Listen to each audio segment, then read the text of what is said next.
Babu, regulation number 133, classification of coal seam according to their degree of gasiness. ठीक है, तो इसमें इस रेगुलेशन में इस टाइप के चीजों का जवाब दिया है। क्या? Who will classify the coal seam, कौन क्लासिफाई करेगा कोल सीम को, किसको पावर है ये? What will be the line of action of mine management when any coal seam converted into higher और लोअर डिग्री ऑफ गैसीनेस। यदि कोई गैसी सीम हायर डिग्री में बदल जाए या लोअर डिग्री में बदल जाए, क्लासिफिकेशन के बाद हायर या लोअर में बदल जाए, तब what will be the line of action of the mine management. Mine management means owner, agent और manager. And what will be the frequency of determination of rate of emission of gas means influent gas, and frequency of determination of percentage of gas। इन सवालों का जवाब, और यही MCQ आते हैं, इन्हीं के ऊपर एमसीक्यू आते हैं।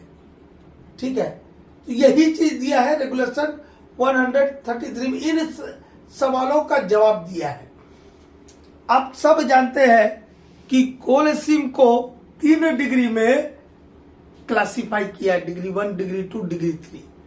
उसका क्लासिफिकेशन का बेस भी हमारे लेजिस्लेशन में अवेलेबल है। जो हमारे इंडिया में एक्सेप्टेड है वो है जनरल बॉडी ऑफ एयर में परसेंटेज ऑफ इम्प्लूएंट गैस और rate of emission of inflammable gas per ton of coal produced. ये 2 बेस है। इन 2 बेस के आधार पर कोल सीम को 3 डिग्री में बांटा है। लेकिन इनको ये 3 डिग्री में बांटने का पावर किसको है वो बताएगा।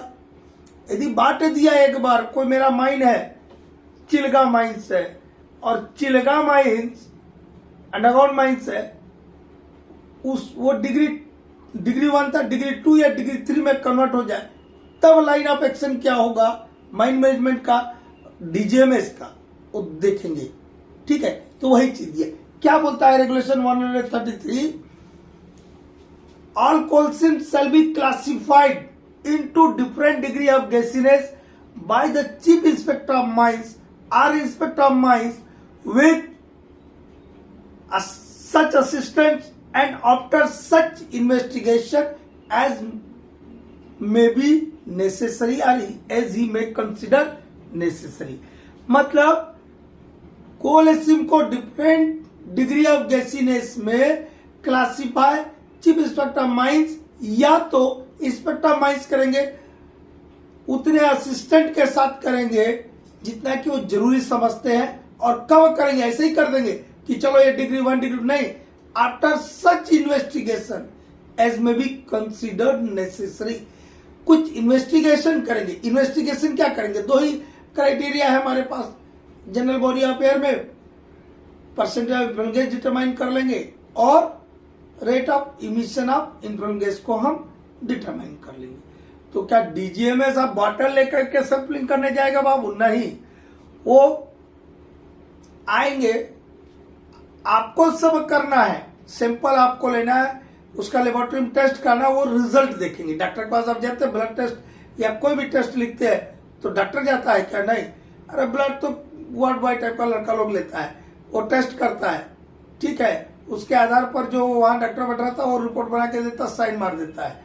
वो करता भी नहीं, लड़का ही लोग करता है सब। वैसे ही हमको सब करना है, वो सिर्फ रिपोर्ट देखेंगे, और रिपोर्ट के आधार पर उस कोल सीम को सुटेबल डिग्री ऑफ गैसीनेस में क्लासिफाई करेंगे। तो इस क्वेश्चन का क्या आंसर हुआ बेटा? यदि आपको एग्जाम में आ जाए, who will classify the coal seam, क्या लिखेगा? चीफ इंस्पेक्टर ऑफ माइंस और इंस्पेक्टर ऑफ माइंस में classify the coal seam into different degree of gaseousness. खत्म हो गया। नेक्स्ट के तरफ चलते हैं। इफ इन ए गैसी सीम, मतलब यदि किसी गैसी सीम में percentage of influent gas in general body of air or the rate of emission of such gas means influent gas increases so as to bring that sim into a higher degree of gasiness। यदि किसी गैसी SIM में percentage of influent gas या rate of emission of influent gas इतना बढ़ जाए कि वो higher degree of गैसीनेस में कन्वर्ट हो जाए। क्या हो जाए? कन्वर्ट हो जाए। यही ना पूछा था मैं question, what will be the line of action of mind management when any coal seam converted into higher और लोअर। तो अभी हम हायर की बात कर रहे हैं, हायर डिग्री में बदला है। अब माइंड मैनेजमेंट का क्या एक्शन होगा, ये याद रखना आपको, ये एग्जाम में आपको आएगा। यदि कोई गैसीसिम हायर डिग्री में कन्वर्ट हो जाए तब क्या करना आपको, माइंड मैनेजमेंट को क्या करना है। ओनर, एजेंट और मैनेजर, लाइन ऑफ एक्शन सुनिए। माइंड मैनेजमेंट का मतलब ओनर, एजेंट और मैनेजर का। ओनर, एजेंट और manager within 24 hours from his knowledge of such increase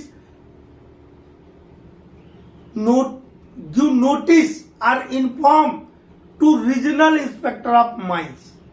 पहला काम करेंगे, क्या काम करेंगे? पहला काम, ओनर, एजेंट या मैनेजर जो ऐसा बढ़ोतरी हो गया है हायर डिग्री में आपका गैसीसिम, उसकी सूचना जो है, इंफॉर्मेशन जो है रीजनल इंस्पेक्टर ऑफ माइंस को दे देंगे 24 घंटे के अंदर। और 24 घंटे के अंदर वो सारी प्रिकॉशंस लेंगे जो उस हायर डिग्री के लिए है, and observe all the precautions required under this regulation for that degree of gaseousness. For that degree मतलब जो हायर डिग्री में चेंज हुआ, डिग्री 1 था डिग्री 2 में बदल गया, डिग्री 3 में बदल गया, या डिग्री 2 था डिग्री 3 में बदल गया, तो उस डिग्री 3 की प्रिकॉशंस लेंगे। मतलब जिसमें बदला है उस डिग्री ऑफ गैसीनेस की सारी प्रिकॉशंस लेंगे। तो कितने काम हुए माइंड मैनेजमेंट के? 2 काम हुए कि जैसा ये खबर मिला कि गैसीसिम जो हायर डिग्री में बदल गया, 24 घंटा के अंदर में रीजनल इंस्पेक्टर ऑफ माइंस को खबर करेंगे। 24 घंटा के अंदर में हायर डिग्री ऑफ गैसीनेस की जो भी प्रिकॉशंस कोल माइंस रेगुलेशन में लिखी उनका वो ऑब्जर्व करेंगे, मतलब पालन करेंगे। लेकिन भी है बेटा, हाउएवर प्रोवाइडेड दैट, जो अंग्रेजी में लिखते हैं क्या है, लेकिन है। लेकिन क्या बोलता है, अब मेरा डिग्री 1 था तो बहुत कम प्रिकॉशन था, मान लो डिग्री 2 या डिग्री 3 में बदल गया तो प्रिकॉशन का लेवल तो हाई हो जाएगा। मैं तत्काल कर पाऊंगा 24 घंटा में? नहीं कर पाऊंगा। तब कानून ने आपको कुछ छूट दिया है, रियायत दी है। क्या दिया है कि when it is not practicable, क्या बोल रहा हूं, when it is not practicable to observe all the precautions required under this regulation to observe within 24 hours, the regional inspector of mines on request of owner, agent or manager may defer the observance of the required precautions for a period not exceeding 60 days। ये याद रखिएगा, not exceeding 60 days। यदि ये practicable नहीं है कि 24 घंटा के अंदर में वो जो हायर डिग्री की सारी सावधानी हमको पालन करना है, नहीं कर पाएंगे, हम पालन नहीं कर पाएंगे 24 घंटा के अंदर, तो यदि ओनर, एजेंट या manager regional inspector of mines को रिक्वेस्ट करते हैं कि सर हम 24 घंटा में नहीं कर सकते, तो रीजनल इंस्पेक्टर ऑफ माइंस में differ the observance of the required precautions for a period not exceeding 60 days.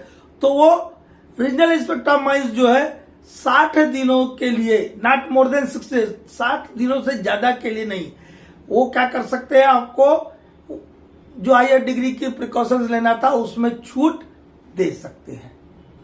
Clear हो रहा है बात? तो ये लाइन ऑफ एक्शन हुआ मैनेजमेंट का जब ये हायर डिग्री ऑफ गैसीनेस हुआ। ये तो line of action of management हो गया। अब line of action of regional inspector of mines क्या होगा, क्योंकि उसको खबर दिया ना आपने 24 घंटा के अंदर में कि मेरा जो गैसीसिम था हायर डिग्री में बदल गया, खबर किया आपने, तो उसका भी ना कोई लाइन ऑफ एक्शन होगा।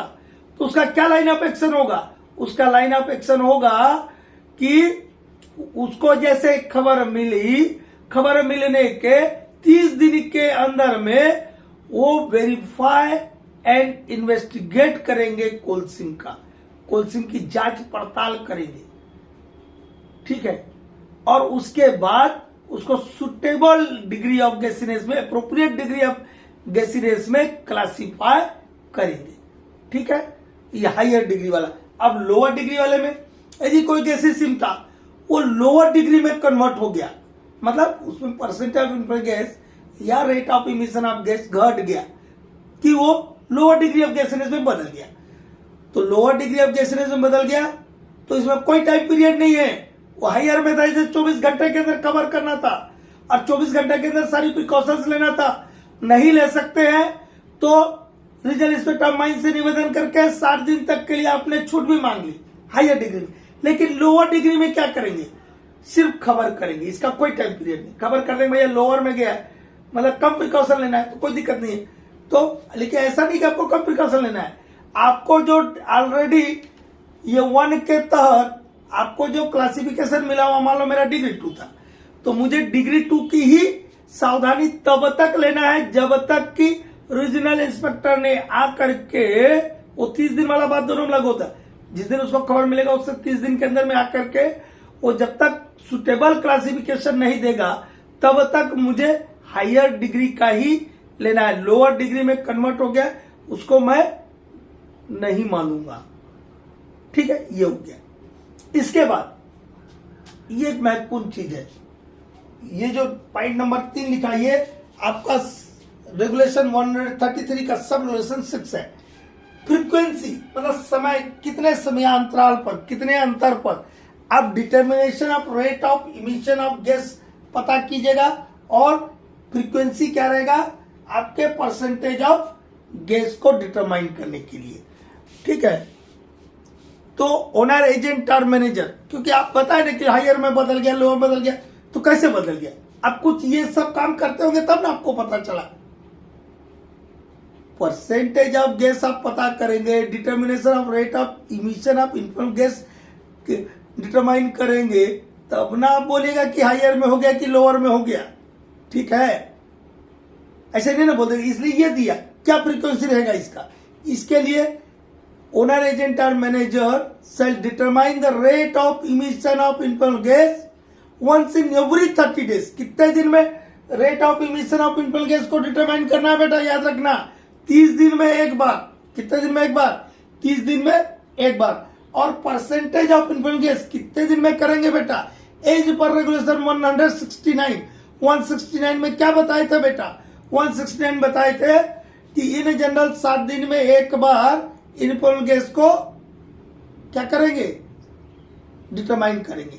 लेकिन यदि परसेंटेज ऑफ इनफ्लुएंट गैस 0.8% से अधिक हो जाए तो विद इन 24 आवर्स में करेंगे। यदि 0.6 से कम हो जाए तो 30 दिन में एक बार परसेंटेज ऑफ इनफ्लुएंट गैस पता करेंगे। यदि मेजर अल्ट्रेशन किया है वेंटिलेशन सिस्टम में तो विद इन 24 आवर्स हम परसेंटेज ऑफ इनफ्लुएंट गैस पता करेंगे।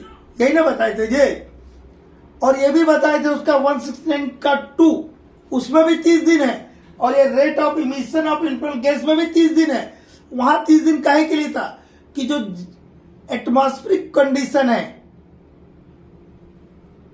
वो atmospheric condition, humidity, temperature reading, ये भी 30 दिन में एक बार ओनर एजेंट और मैनेजर करेंगे। क्योंकि रेगुलेशन का नाम याद है, determination 169, determination of percentage of inflammable gas and of environmental condition. तो जो इन्वायरमेंटल कंडीशन है, टेम्परेचर, ह्यूमिडिटी एक्सेट्रा, उसको 30 दिन में एक बार करेंगे। Rate of emission of inflammable gas को भी 30 दिन में एक बार करेंगे। ठीक है, और जो आप सैंपल लेते हैं काहे के लिए, परसेंटेज ऑफ इनफ्लुएंट गैस के लिए, उसका एनालिसिस विद इन 3 डेज करेंगे। कितने दिन में करेंगे बेटा, विद इन 3 डेज। अब बच्चा लोग को बड़ा कंफ्यूजन होता है कि duties of ventilation officer regulation number 46 में सर 48 आवर्स दिया है। हाँ बेटा दिया है, कहाँ हम बोल रहे नहीं दिया है, वो अलग चीज है, ये अलग चीज है। गधा घोड़ा को एक के साथ बांध दीजिएगा तो ना चलेगा। ये जो 3 डेज के अंदर बोलता है, ये है किसके लिए, determination of percentage of inflammable gas के लिए। आपने स्पेशली यदि सैंपल लिया है तो उस सैंपल का 3 दिन के अंदर में एनालिसिस करना है। लेकिन आप नॉर्मल एयर सैंपल लिए हैं, उसका 48 आवर्स के अंदर में एनालिसिस करना है। वो रेगुलेशन 46 में लिखा, ड्यूटीज ऑफ वेंटिलेशन ऑफिसर में। तो मुझे लगता है कि आप लोग को ये चीजें समझ आई होगी, और समझ आए तो कमेंट में लिखिएगा, लाइक कीजिएगा। कोशिश हम करते हैं, और समय बचाने के चलते हम ज्यादा एक्सप्लेन नहीं करते हैं। यदि इसको और 5 मिनट बढ़ा दें तो और बढ़िया हो जाएगा।